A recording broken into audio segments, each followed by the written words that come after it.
Hello నమస్తే welcome to Naveen GK tricks. మీరు కొత్తగా కనుక నా ఛానల్ చూస్తూ ఉన్నట్టయితే సబ్స్క్రైబ్ చేసుకోండి ప్లీజ్.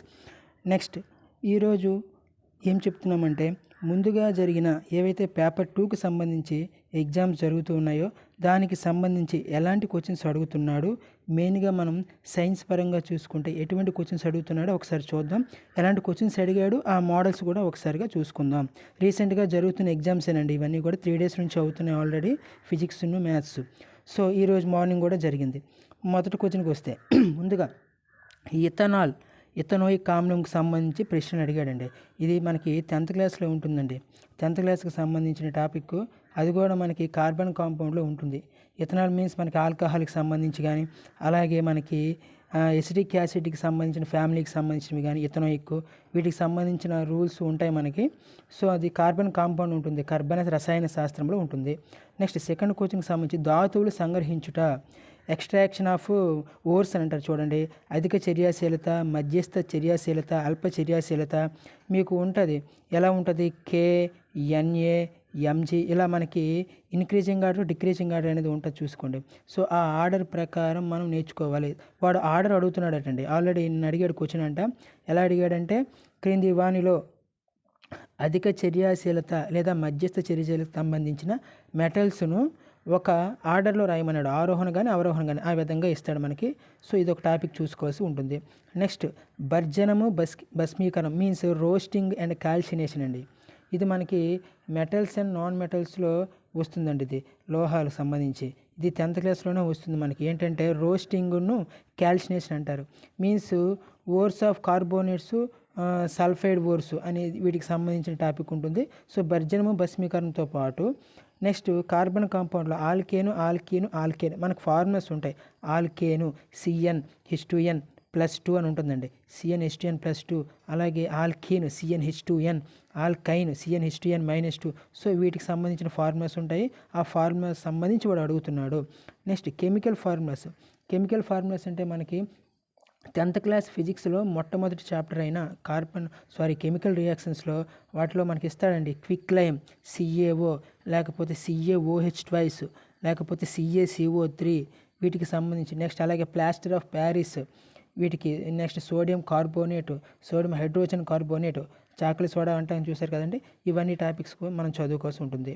నెక్స్ట్ విషయానికి వస్తే ఇంకా చూడండి, ఇక్కడ ఆల్రెడీ మనకి ఇక్కడ ఏమి ఇచ్చాడంటే, కెమికల్ వారితో పాటు రసాయన ద్వంద్వ స్థానభ్రంశ చర్య అని అడిగాడండి. ద్వంద్వ స్థానభ్రంశ చర్య మీన్స్ ఇక్కడ మనకి డబల్ డిస్ప్లేస్మెంట్ రియాక్షన్కి సంబంధించిన క్వశ్చన్స్.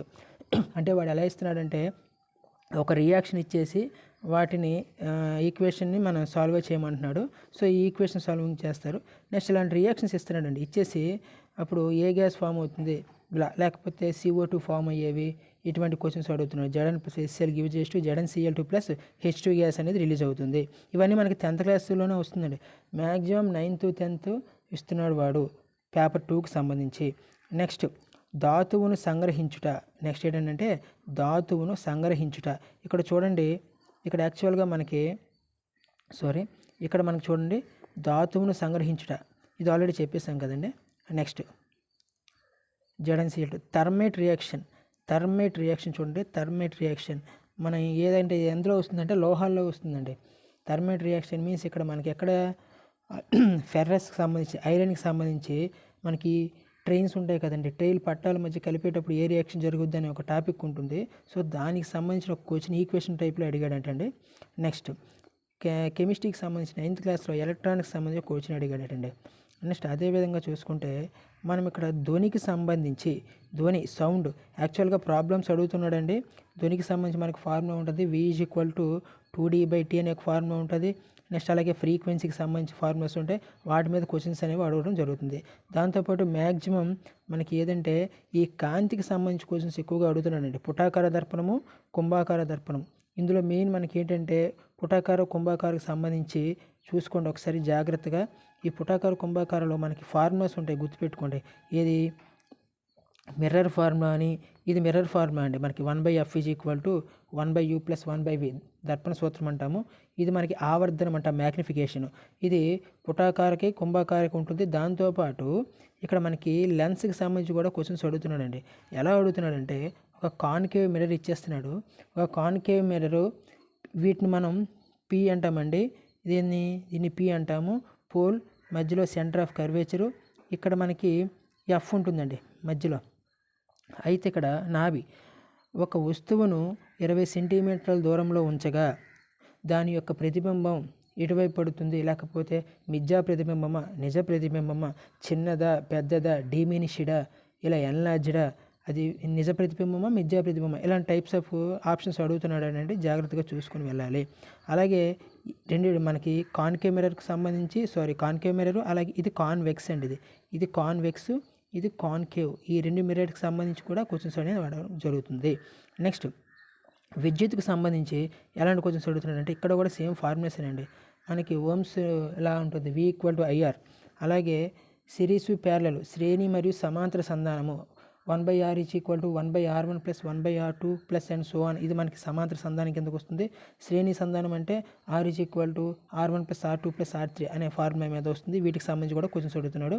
నెక్స్ట్ అలాగే ఫ్లెమింగ్ లెఫ్ట్ హ్యాండ్ రూల్ చూసుకుంటే చూడండి, ఫ్లెమింగ్ లెఫ్ట్ హ్యాండ్ రూల్ మనకు ఉంటుందండి. ఒక థంబ్ రూల్ ఉంటుంది. థంబ్ రూల్తో పాటు ఫ్లెమింగ్ లెఫ్ట్ హ్యాండ్ రూల్ కూడా ఉంటుంది. అంటే ఫ్లెమింగ్ లెఫ్ట్ హ్యాండ్ రూల్లో మనకి 3 ఫింగర్స్ అనేవి మూడింటిని ఇండికేట్ చేస్తాయి. ఒకటేమో మనకి ఫోర్స్ని, మరొకటేమో అయస్కాంత క్షేత్ర దిశను, ఒకటేమో కరెంటును. సో దానికి సంబంధించి అప్లికేషన్లో బిట్ అనేది రావడం జరిగిందండి. నెక్స్ట్ 9th క్లాస్కి సంబంధించి ఫస్ట్ చాప్టర్లో మనకి డిగ్రీ సెల్సియస్ను కెల్విన్లోకి ఎలా చేంజ్ చేయాలి అనేది ఒకటి ఉందండి. అంటే సెల్సియస్ నుంచి ఫారెన్హీట్లోకి కెల్విన్లోకి కన్వర్ట్ చేయాలంటే మనకి +273 చేయాలండి. +273. అదే దీన్ని రివర్స్లోకి కెల్విన్ నుంచి సెల్సియస్లోకి మార్చాలంటే -273 చేయాలి. సో ఈ టాపిక్ గురించి కూడా ఒకటి రావడం జరుగుతుంది. నెక్స్ట్ అదేవిధంగా లిక్విడ్, గ్యాస్, సాలిడ్ ఈ టైప్ ఆఫ్ క్వశ్చన్స్ అడుగుతున్నాడండి. చూసుకోవాలి మనం తప్పనిసరిగా. ఎలా ఇస్తాడంటే పలానా గ్యాస్ నుంచి సాలిడ్గా మారుతుంది, డిపోజిషనా, లేకపోతే సబ్లిమేషనా, ఫ్యూజనా, ఇలా కండెన్సేషనా. సో దానికి సంబంధించిన క్వశ్చన్స్ అడగడం జరుగుతుంది. నెక్స్ట్ చూసుకుంటే ఇక్కడ ఫార్ములా సంబంధించి చెప్పాను కదండి, చలన సమీకరణాలు. ఈ మూడింటి మీద గ్యారెంటీగా ఒక క్వశ్చన్ అడుగుతున్నాడండి. ఒక క్వశ్చన్ అడగడం జరుగుతుంది. V = U + AT, V² - U² = 2AS, S = UT + ½ AT². వీటికి సంబంధించిన క్వశ్చన్ అనేది గ్యారెంటీగా ఒక రావడం జరుగుతుంది. నెక్స్ట్ యూనిట్స్ ఒకటి అడుగుతున్నాడండి. మనకి యూనిట్స్ ప్రతి చాప్టర్లో కూడా ఉంటాయి. విద్యుత్తులో మెయిన్ ఎక్కువగా ఉంటాయండి. కరెంట్కి యాంపియర్స్ అని, పొటెన్షియల్ డిఫరెన్స్కి అంటే పొటెన్షియల్ భేదానికి వోల్టేజ్ అని, ఓమ్స్ లాకి ఓమ్స్ అని ఉంటుంది మనకి. V = IR. సో వీటికి సంబంధించి అడుగుతున్నాడు. నెక్స్ట్ పవర్కి సంబంధించి, నెక్స్ట్ అలాగే ఎలక్ట్రిక్ పవర్ వాట్స్ అంటాము. సో వీటికి సంబంధించి అడుగుతున్నాడు. నెక్స్ట్ మ్యాగ్నెటిక్ అయస్కాంత బలరేఖల లక్షణాలు. వీటి మీద ఒక క్వశ్చన్ అడిగాడండి. ఎలా అడిగాడంటే జాగ్రత్తగా వినండి. ఇందులో మనకి నార్త్ పోల్, సౌత్ పోల్ ఇలా ఉంటాయి కదండి. నార్త్ పోల్ నుంచి సౌత్ పోల్కి మనకి బలరేఖలు అనేవి ఉంటాయి. బలరేఖలు బయట వైపు నుంచి నార్త్ నుంచి సౌత్కి వైపుకి వెళ్తాయి. అదే అంతరంగా చూసుకుంటే సౌత్ నుంచి నార్త్కి వెళ్ళినట్టు కనిపిస్తాయి. నెక్స్ట్ ఈ బలరేఖలు ఒకదానికొకటి ఖండించుకోవు. సో వీటికి సంబంధించి ఒక 4-5 ఆప్షన్ అడిగాడండి. 4 ఆప్షన్ అడిగేసి కింది వాళ్ళని సరైనది, సరికానిది అనే టాపిక్ అనేది అడుగుతున్నాడు. ఓకేనా. నెక్స్ట్ విద్యుత్ సామర్థ్యానికి సంబంధించి ఇందులో మనకి ఈ ఫార్ములాస్ మీద అడుగుతున్నాడు, relation అడుగుతున్నాడండి. P = VIE, P = I²R లేదా P = V²/R. వీటికి సంబంధించి రిలేషన్ అని అడుగుతుండే. నెక్స్ట్ అలాగే 1 kWh = 3.6 × 10⁶ జౌల్స్. వీటికి సంబంధించి కూడా ఒక క్వశ్చన్ అనేది రావడం జరిగింది. నెక్స్ట్ లాస్ట్ వన్ చూసుకుంటే ఫాకల్ లెంత్ టాపిక్ మీద అడిగాడండి. ఫాకల్ లెంత్ అంటే మనకి చూడండి, మనకి ఎక్కడ వస్తుందంటే లైట్కి సంబంధించి ఒక టాపిక్లో వస్తుందండి. అంటే ఏంటంటే ఇప్పుడు మనకి ఇలా మనకి ఇలా ఉంటుంది కదండి. లెన్స్ ఉండేటప్పుడు ఒక దూరంగా ఉన్న ఒక వస్తువుని చూసేటప్పుడు ఈ ఫోకల్ లెంత్ అనేది తగ్గుతుందా, పెరుగుతుందా, లేకపోతే దగ్గర వస్తువుని చూసినప్పుడు ఇది ఫోకల్ లెంత్ అనేది ఇంక్రీజ్ అవుతుందా, డిక్రీజ్ అవుతుందా. సో ఈ టాపిక్ మీద కూడా క్వశ్చన్ అనేది రావడం జరిగిందండి. అయితే ఓవరాల్గా చూస్తే మనకి ఎక్కువగా సరైనది, సరికానిది, లేకపోతే మ్యాచింగ్ వీటికి సంబంధించి అడిగాడండి. కొంచెం సబ్జెక్ట్ మీద అడుగుతున్నాడండి. అవగాహన ఉండాలి తప్పనిసరిగా. డైరెక్ట్గా ఎటువంటి బిట్ అనేది రావడం జరగట్లేదు. సో థ్యాంక్ యూ అండి. నెక్స్ట్ వీడియోలో మళ్ళీ కలుద్దాం.